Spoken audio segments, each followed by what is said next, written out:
El texto del Plan Nacional indicado para este domingo lo encontramos en la carta a los Hebreos, en el capítulo 12, versículos del 1 al 2, donde dice así: Por lo tanto, también nosotros, que tenemos tan grande nube de testigos a nuestro alrededor, liberémonos de todo el peso y del pecado que nos asedia, y corramos con paciencia la carrera que tenemos por delante. Fijemos la mirada en Jesús, el autor y consumador de la fe, quien por el gozo que le esperaba sufrió la cruz y menospreció el oprobio, y se sentó a la derecha del trono de Dios. Que Dios nuestro Padre y el Señor Jesucristo derramen su gracia y su paz sobre ustedes. ¿Cuál era la realidad de los primeros receptores de esta carta? Podemos descubrirla enseguida leyendo algunas porciones de los capítulos anteriores y siguientes a nuestro texto. Yéndonos al capítulo 10, por ejemplo, vamos a encontrarnos con esto. Mantengamos firme, sin fluctuar, la profesión de nuestra esperanza, porque fiel es el que prometió. Y considerémonos unos a otros para estimularnos al amor y a las buenas obras, no dejando de congregarnos, como algunos tienen por costumbre. Podemos sacar la conclusión de que les faltaba firmeza en comunicar aquello en lo que creían, que no había mucho interés por los demás hermanos, es decir, la relación entre ellos se había enfriado. Y también escuchamos esta porción tan conocida: algunos habían dejado de reunirse. En el mismo capítulo leemos también: por lo tanto, no pierdan la confianza, que lleva consigo una gran recompensa. Lo que ustedes necesitan es tener paciencia. La confianza, la fe, estaba en una cuerda floja. Y esto hacía que toda esta congregación tuviese menos paciencia. En el mismo capítulo también leemos: pero nosotros no somos de los que se vuelven atrás y se pierden, sino de los que tienen fe y salvan su alma. Es decir, había cristianos que estaban perdiendo la fe. Yendo a nuestro capítulo, el 12, dice un poco más adelante de nuestra porción: levanten pues las manos caídas y las rodillas entumecidas, enderecen las sendas por donde van, para que no se desvíen los cojos, sino que sean sanados. El autor está describiendo a una congregación abatida, con muchos que se habían desviado del camino de la fe. En resumen, podemos decir que los destinatarios de esta carta tenían una fe fatigada, debilitada. Miraban a su alrededor y veían que a todos les iba bien menos a ellos, que los impíos prosperaban en todo lo que hacían, mientras que a ellos los despojaban de sus bienes. Esto es lo que apunta el autor de esta carta en el capítulo 10.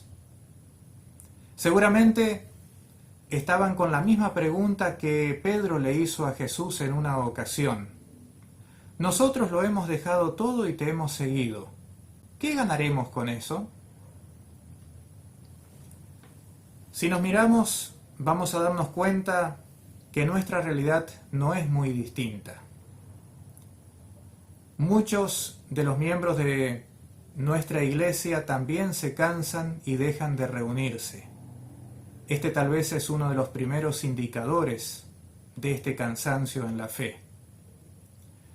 Buscan otros horizontes que llene el vacío que están teniendo, y prueban con esto, prueban con aquello, y nada los satisface. Terminan de esta manera intranquilos, sin paz, con muchos rencores, y ya no les preocupa el otro, y tampoco el hacer buenas obras. ¿Cuál era el problema de los destinatarios de aquel mensaje y de muchos de los cristianos de hoy en día? El problema es considerar que lo que se ve lo que está delante de nuestros ojos es la única realidad que existe. Lo que vemos hoy, es decir, cuando vemos a aquellos que les va bien y son desleales, son inmorales, los que se aprovechan de los demás, esa realidad comienza a tomar peso y a enredarme al punto de paralizarme en la carrera en la que Cristo me ha puesto.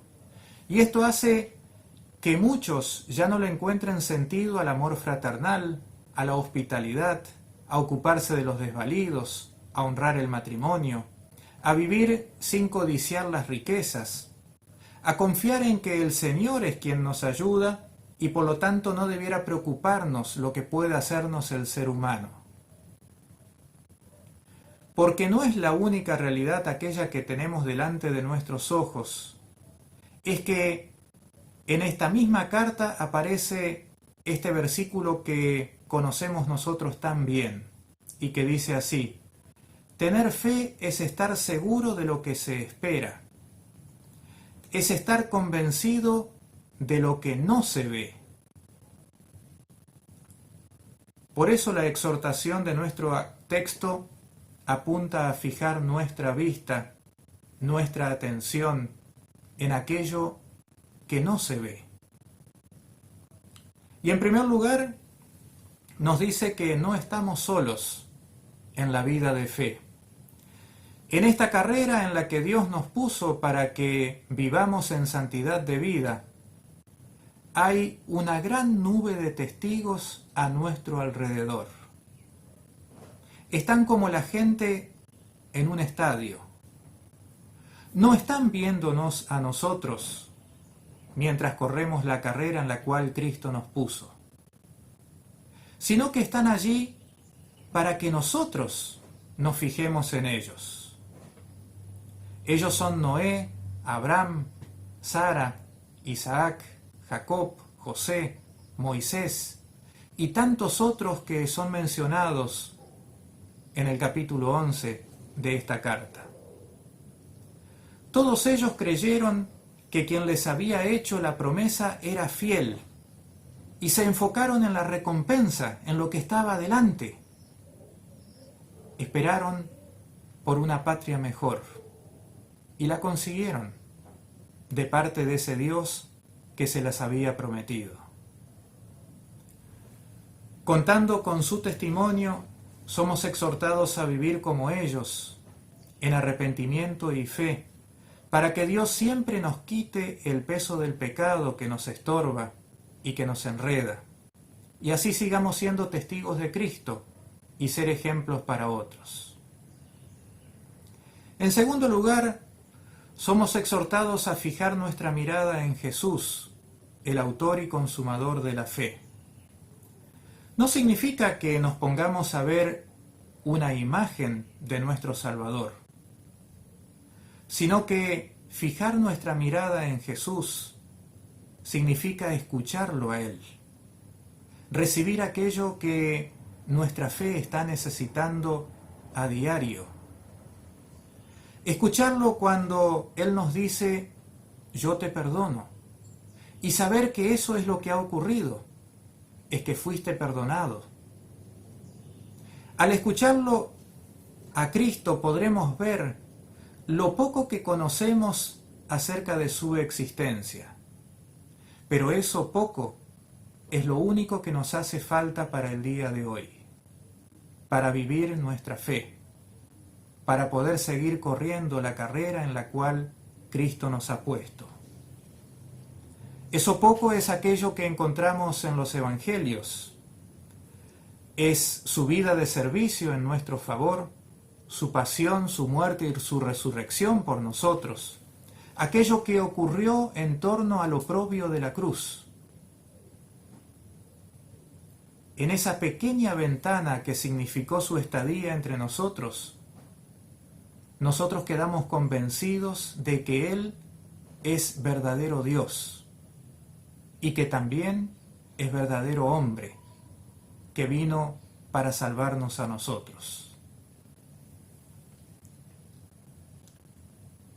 En los videos de saludos que estamos recibiendo, podemos escuchar casi en todos lo mucho que nos extrañamos, lo mucho que extrañamos el reunirnos, el poder encontrarnos, el encontrarnos en el templo para rendir culto otra vez juntos. ¿Qué es lo que nos mueve? ¿Qué es lo que nos moverá a ir al templo? Mientras que sabemos que otros disfrutan de seguir durmiendo un domingo a la mañana, o mientras que vamos al templo vemos cómo otras personas se están preparando para salir a correr o para disfrutar de un día de sol, o se tomarán el tiempo para hacer un buen asado. ¿Qué nos hace seguir siendo parte de este cuerpo de Cristo que es la Iglesia, cuando vemos a nuestro alrededor que hay tantos malvados que la pasan mejor que cualquiera? Y la respuesta es la siguiente: Dios nos hizo ver que la que vemos no es la única realidad. Dios nos hizo ver que hay una realidad que tiene mucho más peso y que nosotros no vemos, y que en esa realidad descansa nuestra fe. Esta certeza es la que nos mueve a seguir con paciencia la carrera que tenemos por delante, siendo testigos de Cristo y de su obra, y pasándoles este testimonio a las demás personas, y especialmente a las generaciones que vienen detrás de nosotros. Fijando nuestros ojos en Jesús, hay mucho más para ver que aquello que ven nuestros ojos. Dios quiera que siempre permanezcas viendo esta realidad mucho más grande que aquella que está delante de nuestros ojos. Amén.